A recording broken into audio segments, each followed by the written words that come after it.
What's up, guys? Thanks so much for clicking on the video. My name is Leah, and let's recap and review the Sandman Season 2, Episodes 10 and 11. And technically the end of the season if you don't include Episode 12, which is supposed to be a special, like, bonus episode for the fans, and it's all about death. I haven't seen that episode yet, but I am excited to see it. I will say I definitely enjoyed this season a lot more than Season 1, and I hate that it's going away, but I think they did a good job wrapping it all up together and putting a cute little bow on top of it, okay? So let's get into this review.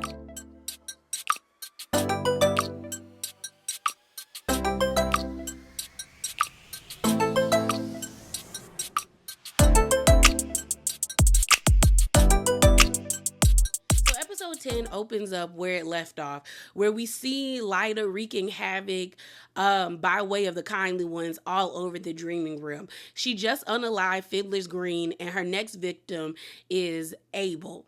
And I was going to give her some type of grace. I really was, because I thought the way that people were critiquing her character was really harsh. But then it's like, I don't have sympathy for you. And that's why when she didn't get what she wanted in the end, I was like, that's what you get, because you're attacking and harming people who haven't done anything to you. It'd be one thing if all of her anger and vengeance was towards just Dream, because every time Dream and Lyda meet, he always got a stank attitude, and he is always threatening to take her baby away. So, like, I'm okay with her being angry with him, and then the way that he was with her season 1, where he was like, that is my baby, and I'm gonna come get my baby when it comes time. But like everybody else who's getting harmed, it makes it's like the less I have feelings for you, you know?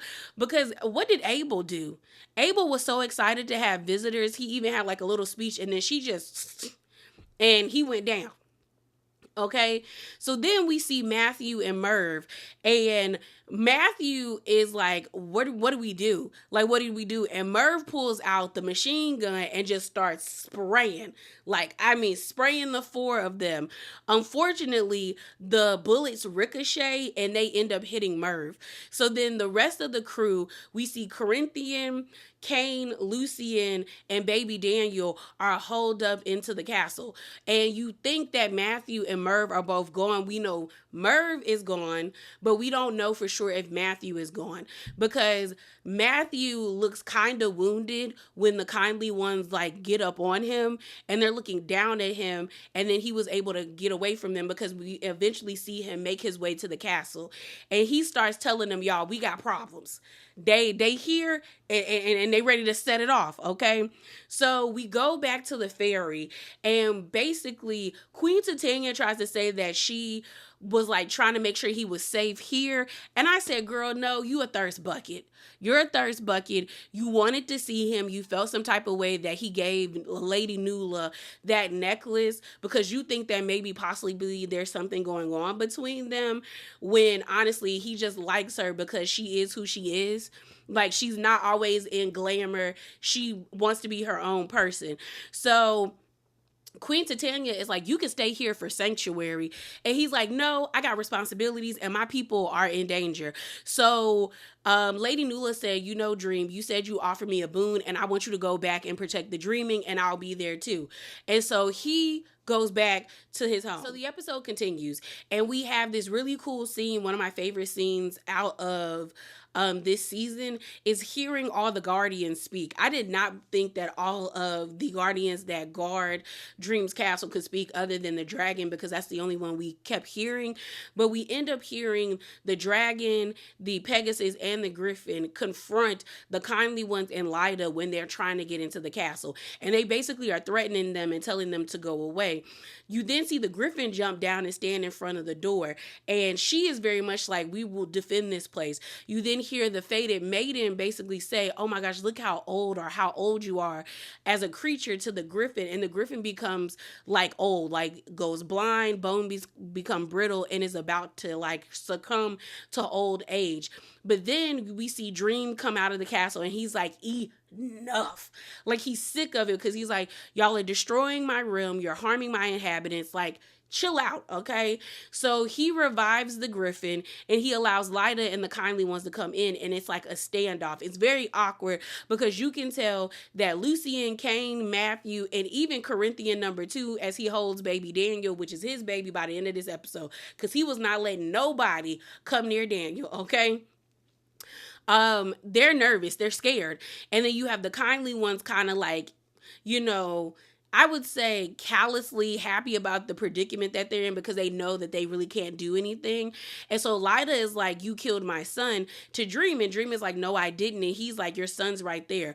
So then she kind of snaps out of the trance for a minute that the kindly ones have her under, and she's tearful and she's trying to walk towards her son, and they freeze her and they tell her that like, that is not your son anymore. She's like, please let me go, please let me go towards my son. And they're like, baby, that's not your son anymore, because I think the Chrome was like, he is no longer like of you, or he's no longer human because Loki burned away his humanity. So she's like, please just let me go. We then see Dream whisper in her ear, and it kind of kicks her out of the trance that it further kicks her out of the trance that the kindly ones have her under. And Dream finds her body in the waking world, but is being protected by Mad Hattie, because Mad Hattie is the one that was able to get Lyda a chance to have a conversation with the kindly ones in order for them to enact their punishment on Dream.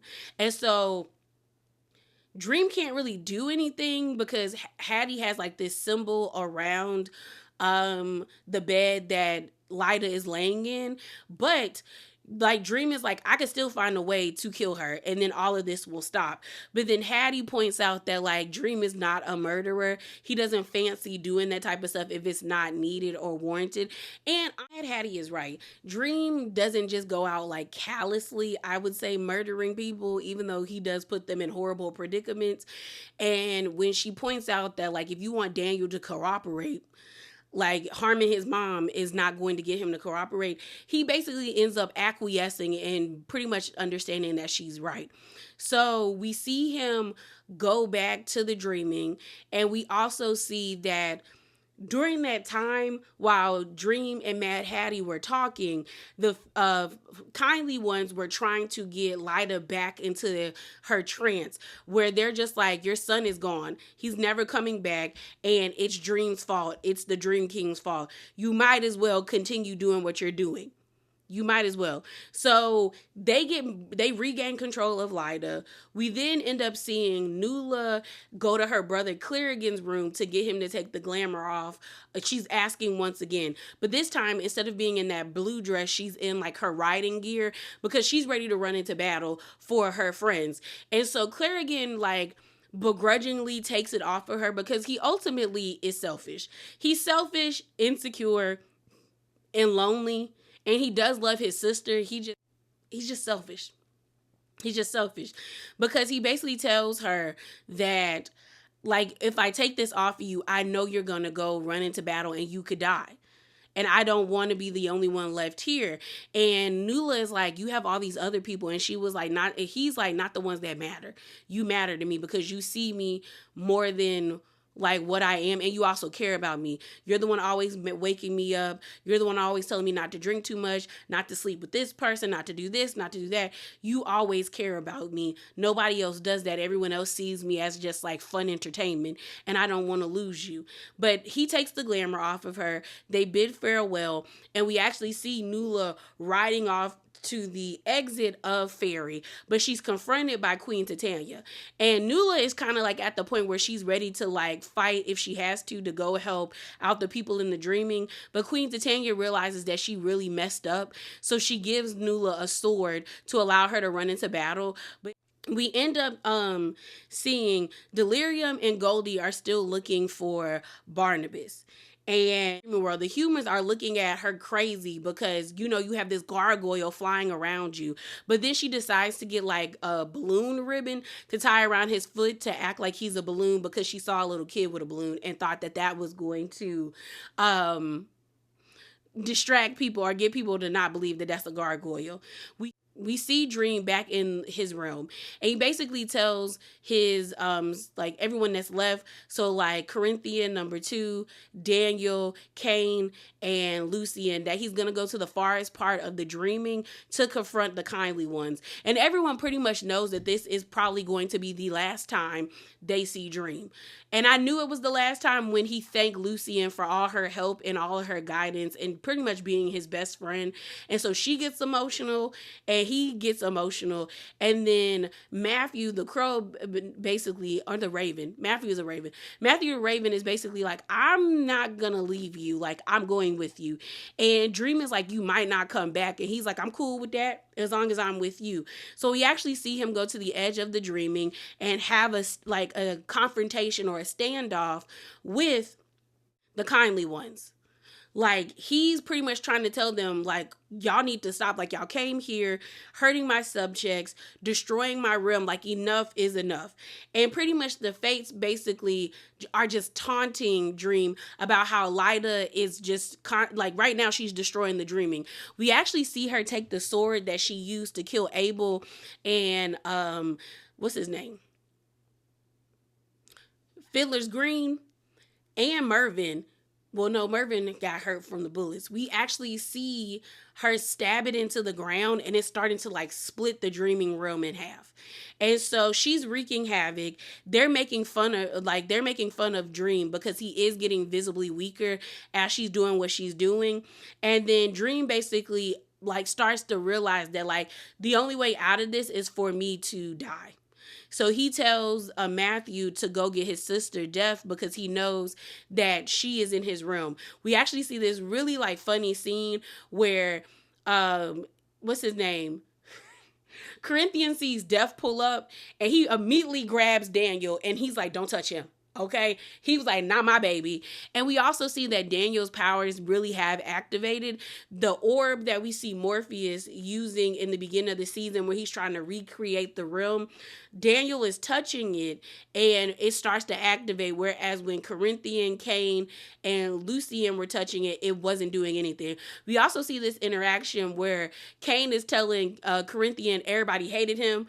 And Lucian was like, that's not true. That's not true. And then Cain said, you right, I hated you. Okay, I know. I hated you. But he was like, Abel never really hated anybody. Abel loves everyone. So he did like you. I will say that. So Death was already in Dream's realm. So Matthew knew where to go. So Matthew comes in and tells Death, Dream wants to see you. And Death knows what's about to happen. So they sit down, like Death appears and they sit down and have a conversation. And she basically is like, why are you giving up now? You've been in worse predicaments before and found your way out of them. Why now do you want to accept death? And Dream basically is just tired. He really does feel like what he did to his son was like horrible, not helping him when he should have helped him and then having to take his life. He's just ready for it to be over. He wants to abandon his responsibilities, but he knows he can't. Like, he feels like sincerely and morally obligated to continue to be Dream or of the endless, but he's tired. He's tired and he's ready to go. So then you hear Death basically say, just take my hand. Just take my hand. We see Dream touch Death's hand and then like this bright light fades and we know that Dream has ultimately died. We actually see Lady Nula riding into the dreaming and she beheads Lyda and she wakes up and Lyda is like, oh my God, like what just happened? Because she just got her head chopped off and that was real for her. So everything kind of stopped. Everything stopped shaking. The dreaming realm starts to like put itself back together. We see in the waking world that Goldie has disappeared and turned into sand. We also see that Barnabas is found and find out that Mad Hattie had Barnabas the whole entire time. So Barnabas runs after Delirium because I guess he started to smell her and they reunite. It's a joyous occasion. Mad Hattie was like, oh, I didn't know that he was yours. And then she apologizes for Delirium's loss. And Barnabas is like, what is she talking about? And she was like, my brother. So he immediately thinks that thing happened to destruction. And Delirium's like, no, she's talking about Dream. I can't feel him anymore. So she knows that, Dream is gone. So then when Mad Hattie goes back to her apartment, Lyda is up and Lyda is like, where's my son? I need to go find my son. And Hattie basically tells her because Dream is dead, Daniel can never he can't come back. And Lyda is gagged. And I was happy that she felt that way. Because again, it would be one thing if she was just attacking Dream. It's another thing for you to just go around hurting innocent inhabitants who did nothing to you. Like, Abel didn't do anything. Phyllis Green didn't do anything. Like, they didn't even meet you with hostility. Now, with Merv, it's different because Merv pulled out a machine gun, but everybody else was just being kind and you killed them. So it's kind of like, that's what you get. And again, I was trying to give her grace because I saw how badly people were critiquing her character, because I was like, okay, y'all, she thinks her child is gone. Every time Dream and her have an interaction, he's always rude or nasty or condescending towards her. So of course she's going to think that he's the one that stole her child or harmed her kid, because he's never greets her with any kindness or compassion. But I just feel like, girl, after a while, I feel like 2 and 2, like you should have put 2 and 2 together and realized something feels off. Because if he did come to you saying, we're looking for your child too, that should let you know that he doesn't have the baby either. So she's upset. We then go back to the dreaming room and they notice like the new Dream, grown up Daniel, who is played by Jacob Anderson, who I really enjoy his acting. So I was excited to see him. So, episode 11, I'm going to be honest, I did not expect myself to get emotional during the funeral scene. I was just kind of like, I knew Dream was going to die, but for some reason, when everyone started to like give their speeches, I started to tear up and I was like, oh my goodness. So everyone is trying to come to terms with Dream no longer being there and trying to accept Daniel as the new Dream. You see the crew, basically Lucien, Kane, especially Matthew, not feeling it. And Lucien is trying to accept it, but Matthew is like, I don't like it. That's not my daddy. I don't want him here. Okay. And so we actually have this scene of Kane with an attitude rushing into the throne room to force Daniel or petition Daniel to bring back Abel. And Daniel has to remind Kane, I may not be the old Dream, but I'm still Dream. So watch your mouth, okay? And so Kane was just like, please bring my brother back. And we actually see him bring Abel back.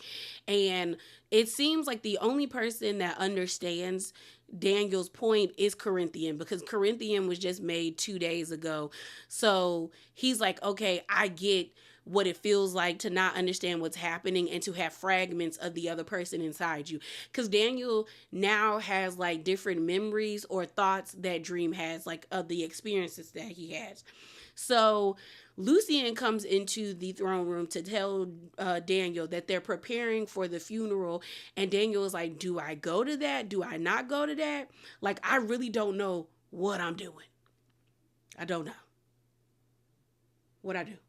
And Lucien is like, no, you're not supposed to go. The family will meet you after the funeral. And Daniel is like, will you stay and like help guide me? Because I don't know what to do. And Lucien, like, apologetically is just like, this ain't it, bro. Like, I was only here because of him. Like, and you're not him anymore. So I don't know if I want to be here. And you can tell that Daniel is like, he understands, but he's also hurt because he's just like, I don't really know what I'm doing and I want to do what's right. But I'm also scared because I don't know what I'm doing. I was a baby like 2 days ago, y'all. 8 months. What am I supposed to be doing? So time has passed a little bit and now it's time for the funeral. We see Joanna Constantine's there. We also see that Hob Gelding is there, which I expected. Who I didn't expect to see was Calliope's abuser.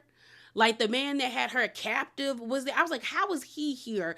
Because the camera focused in on him during the funeral. And I was like, who is he? I actually had to go on TikTok for someone to be like, why would they invite him or why would he come? Then Alex Burgess even comes, but he's not in adult form. He's in like his like his 20-year-old form. And I'm surprised that he wanted to be there. And Nadia, because I'm like, girl, you was in hell for 10,000 years. Maybe she just wanted to pay her respects because he gone now. And I was surprised that Alex wanted to be there because you were in captivity for probably like 60 years or so like that. So I was just like, this is crazy. This is crazy. But all of these people show up, and we have this interaction between Corinthian and Joanna, where he's like still like he like her, and she somewhat likes him, but she just doesn't think that it's going to work. We see Rose Walker is there. Corinthian startles her, like she's freaked out by him being there because he tried to kill her, and he kind of plays into it, being like, "But we did have fun, though." I said, "No, she didn't. You tried to murder her. Why would she have fun with you, sir? What are we doing? What are we doing?" So while all of this is happening, where Lucien is welcoming the guests, we actually see Daniel going into that chest that Dream had Alex in prison in, where he had his different trinkets and things of that nature. He pulls out pumpkin seeds, and we actually go and see him revive Merv and ask Merv for help to like explain to him what is he supposed to be doing. And Merv basically tells him, "I'm just a pumpkin. I don't know what you're supposed to be doing." We also see him revive Fiddler's Green. He finds Fiddler's Green spectacles and he brings him back. And Fiddler's Green is like, unmake me. And Daniel's like, "Why? Like, I need your help. I really need your help." And he's like, "No, I don't want people's like, suffering or Dream's death to be in vain because you brought me back. Like, it means my death meant nothing if you brought me back." Merv is fine with being brought back. He actually says, "I kind of like the dude." But Fiddler's Green is like, "No, like, let me go. Like, you have to let people go." And Daniel is just like, "So what am I supposed to do?"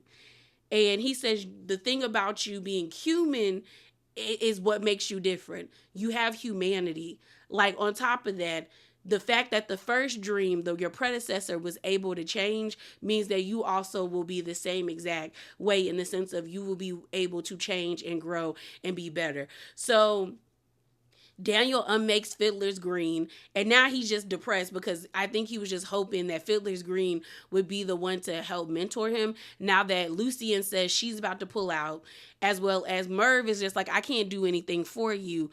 So it's now time for the family to arrive.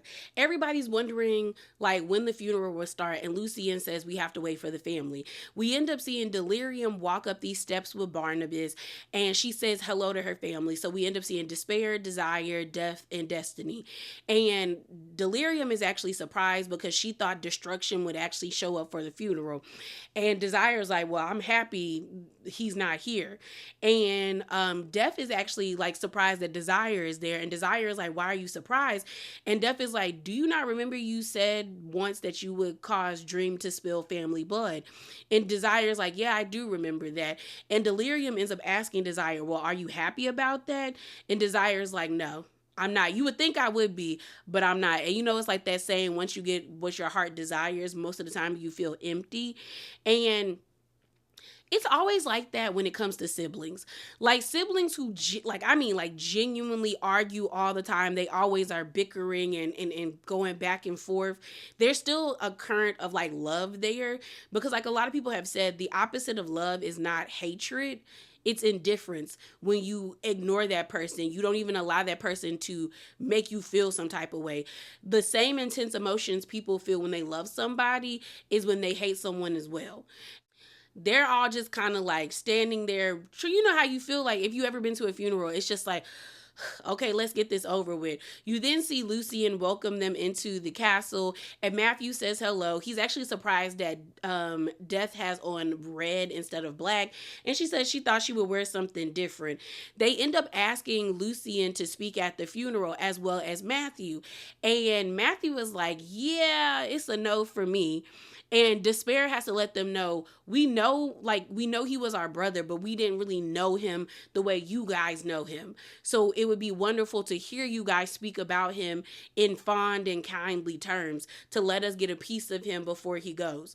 So the funeral starts, and I think it was Destiny, who starts it off because he is the oldest. He's like, as the oldest, I'm the one who starts off the funeral. And he welcomes everyone and thanks everyone that is attending the funeral.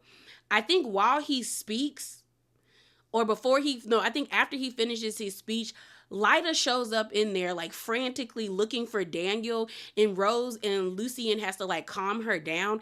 And I'm like, first of all, girl, why are you here? You showed up late. You already caused him to die, and then you show up late to the funeral. You got your nerve, girl. And then you were loud when you came in. You couldn't even creep in slowly and shut the door behind you. You busted it open. So Rose and what's her name? Rose and Lyda sit down by each other. We also see that Queen Titania and the rest of the fairy are there.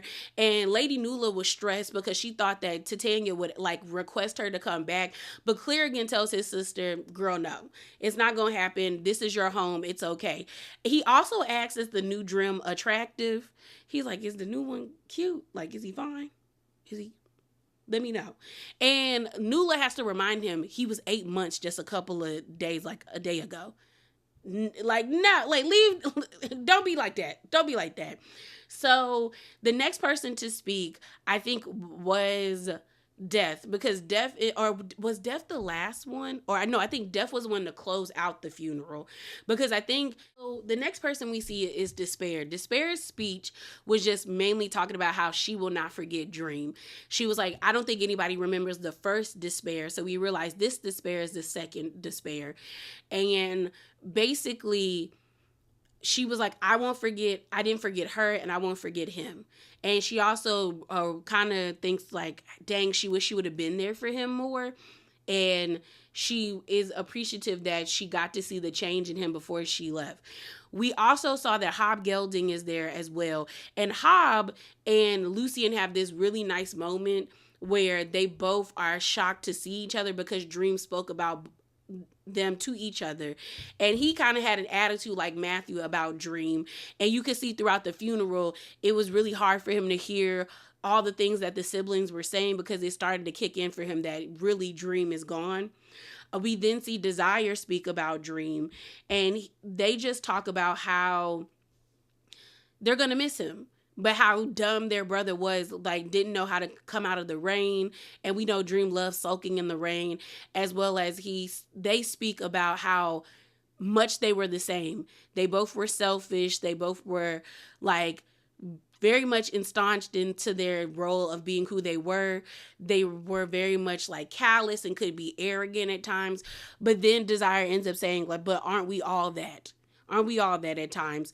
So then Delirium talks about how like he was really her big brother, like he was really there for her in her time of need, and how she's going to miss him.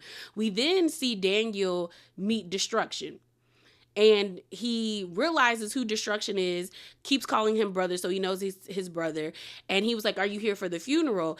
And Destruction is like, no, I came to see you. So they walk around the palace, because Destruction was like, I've never really got a tour of this place.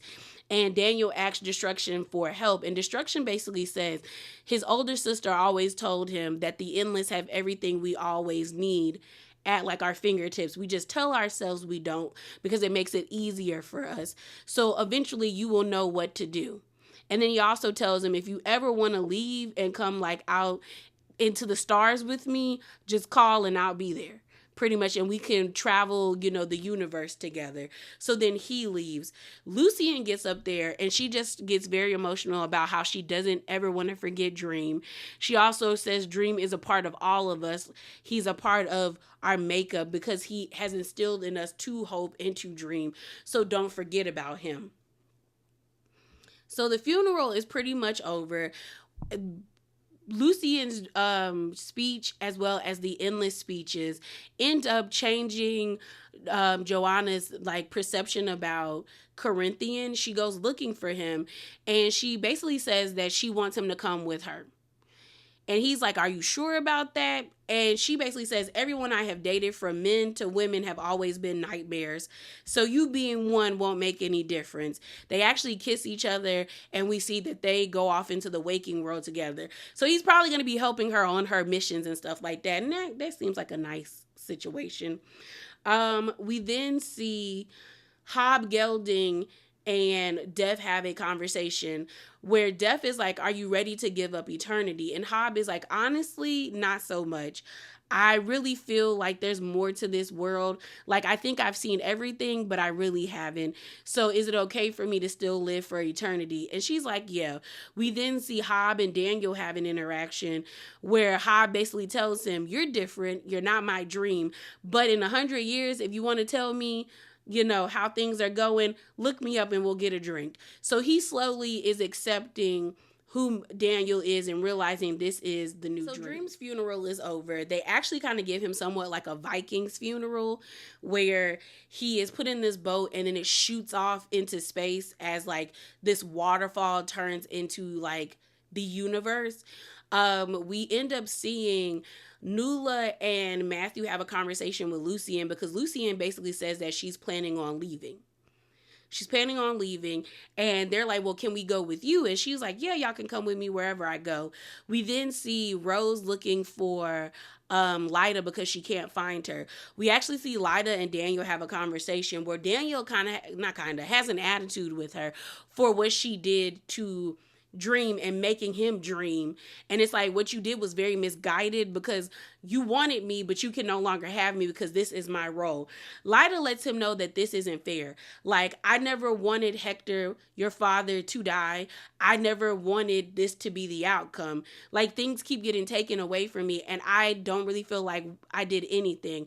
And Daniel kind of thinks about it and he's like, you know what? You didn't do anything. I'm like, I beg to differ. But she really didn't do anything. And Daniel basically says that wherever you need me, just call me in your dreams and I'll be there for you, because we're going to have to lean up on each other with what is happening, because he is half human and now he's the Endless. And so they both basically decide to be there for each other when they need one another. While that conversation was happening, Lucien was eavesdropping and she decides to stay instead of leaving the dreaming. She basically says that I won't leave until you find a proper replacement, but I will help you and guide you along your way. So Daniel, the new Dream, decides to make her the new prime minister of dreaming. She's excited because she's no longer a librarian. This is a promotion. We then end up seeing this flashback between the old Dream and Shakespeare, which was actually like confusing to me because we see Dream commissioning a story from Shakespeare, and it's basically the Tempest Shakespeare story, and Shakespeare doesn't seem happy about writing this. He's like, people want a story where the hero meets a happy end. But Dream basically says that he doesn't relate to the main character because he believes that he will never change. And that he is an island of himself, that he will never leave his island. I said, okay. But then in the end, we do see that Dream change. So he was wrong, basically. So it's the end of the episode and we see Daniel finally meeting his family, his new family. And he is nervous, but Lucien assures him they will welcome him with open arms because he has changed. And when he walks into the family dinner, everyone is excited to see him. Like, Destiny is excited. Death is. They're talking about how cute he is. That's what Desire is saying to Despair. But Delirium thinks that Desire is like picking on him. And it's a family affair.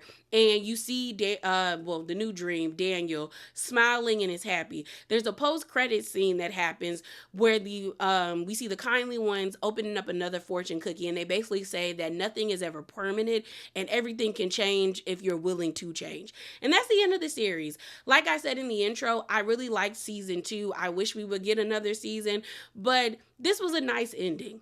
Okay, it was really nice, and again, I really enjoyed this season way more than the first season. This felt way more fleshed out. And yeah, if you've been watching my reviews, thank you for rocking with me. As always, remember to be bravely authentic. Definitely hop down in the comments below and subscribe. And I'm out, y'all. Deuces.